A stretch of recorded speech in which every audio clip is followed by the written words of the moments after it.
We will continue on with our media availability here at Chicagoland Speedway.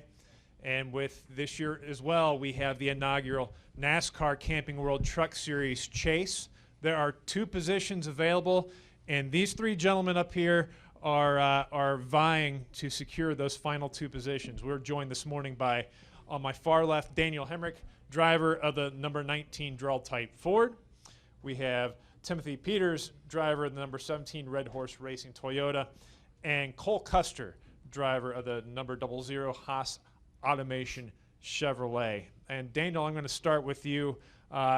There's a lot of pressure with this chase format this year. How has that been from your standpoint? You've had a great year, but you're still looking for that first win. How much would it mean to you to be able to win your way into the chase here? Yeah, I mean, obviously that's the goal, is to win your way into every weekend, but to be in the stressful situation that we all 3 of us find ourselves in, that definitely make it a lot easier on everybody and your entire team. So we're constantly been working towards that. Obviously we've came up shy, and that's why we are in this situation we are in.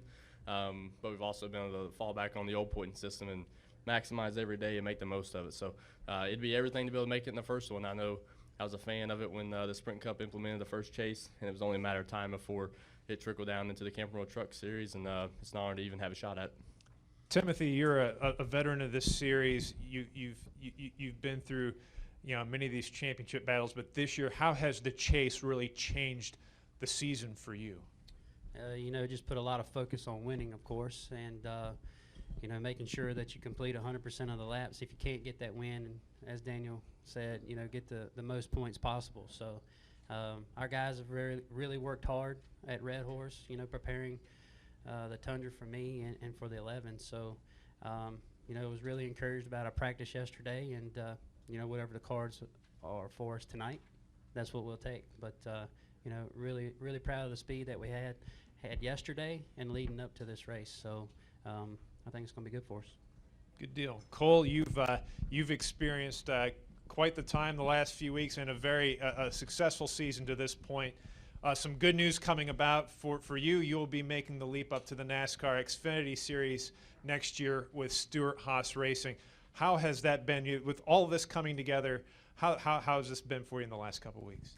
Well, we're obviously just focusing today on just winning the race. We have a really great truck that we had yesterday, so we're really confident in what we have for today. But definitely really excited about next year. It's SHR is one of the best organizations in NASCAR, so really excited about that. And but we're really focused on winning today. Outstanding. Open the floor to questions. If you have a question, we'll get a wireless microphone to you. Raise your hand, and we will get that microphone to you. We'll start here with Chris Knight. Chris Knight, CatchFans.com. Daniel, can you talk about what your team has done from the start of the season to this point to get ready for the chase, and how effective you guys think you will be in the chase? And then I follow up for Cole. Yeah, I mean, obviously all of us at BKR had high expectations leading to the start of the year, and we got through Atlanta, and we had a couple solid finishes, but when it came down to raw speed, we knew we had to go to work. So, all of our guys back at the fab shop, our bodies, Roush Yates, our motor program, myself and my crew chief getting on the same page.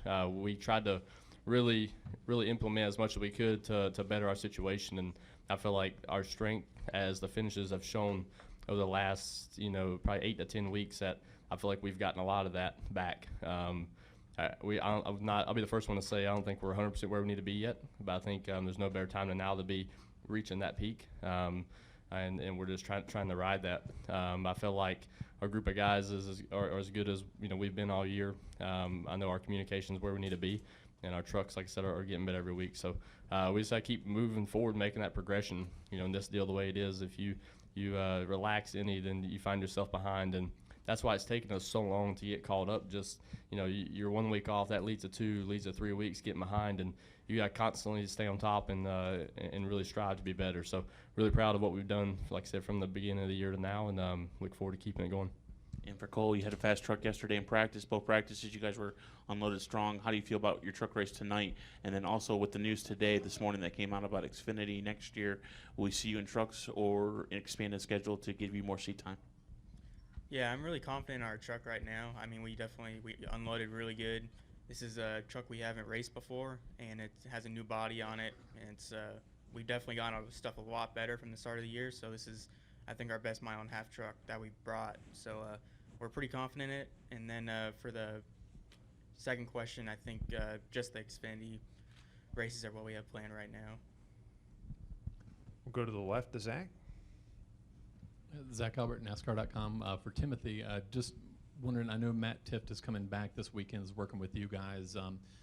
Have you talked with him, and what's been his attitude in terms of coming back, and what's he been like to work with for you this year? Matt's a very positive person, and you know, for what he's been going through or have went through the last couple of months, it's pretty major. And glad to see him back. You know, just the feedback and all the positives that he brings to the race team is just second to none. And you know, good person to boot. It's hard to beat that recipe. I know that you know, I really don't know much about what went on, but you know, I just wanted to give him his privacy on that right there. But glad that in his healing process, he turned a lot of laps at Hickory in a late model, and you know, all the testing through the doctors, through NASCAR, his personal doctors, and you know, obviously on-track testing, he passed all those with flying colors for sure.